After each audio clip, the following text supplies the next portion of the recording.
Well, I have a wonderful electronic invention I want you to see. It looks something like this.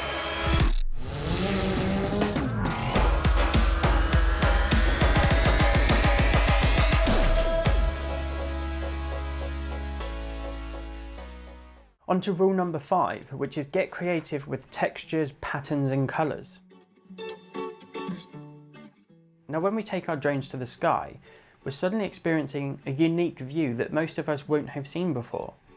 We're used to seeing everything from the ground looking up, but not looking down. Think about looking across trees, for example. We're not used to seeing that perspective that a drone can now achieve. So by searching for different patterns or colours or textures within an image, it's going to create a really abstract view. We can use these textures or patterns to create this abstract view, and it's just going to break up more conventional shots. Now one thing that works really well in this technique is that if you can find a texture or a colour that is then broken up by an object, that creates a really strong eye-catching image. Okay, so as before, let's look at some examples.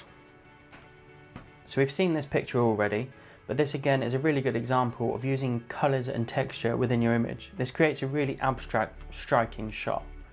So we can see quite clearly we've got two kind of different textures here. We've got this clean blue sea here, really calm. Then we've got these breaking waves with all this foam texture. Creates a really abstract shot. Next up again, we've seen this picture before as well, but this has a really creative use of textures. We have the rocks around these trees. The fluffy trees are almost opposite to this jagged rock texture. And again, we've got this beautiful blue water around the outside. The colours with the blue and the green really contrast one another, and this grey rock really makes that green colour stand out. This is a really good example of different textures and colours and patterns within an image. And then finally, again, this is a really striking abstract shot.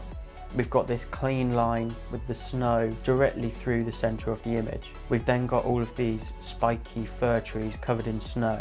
What's interesting in this shot is that all of the trees are pointing in towards the centre of the image. The subject is the road. We've got that nice clean grey straight road running directly through the centre. All of the trees have these diagonal lines that all just point in directly to the centre of the picture.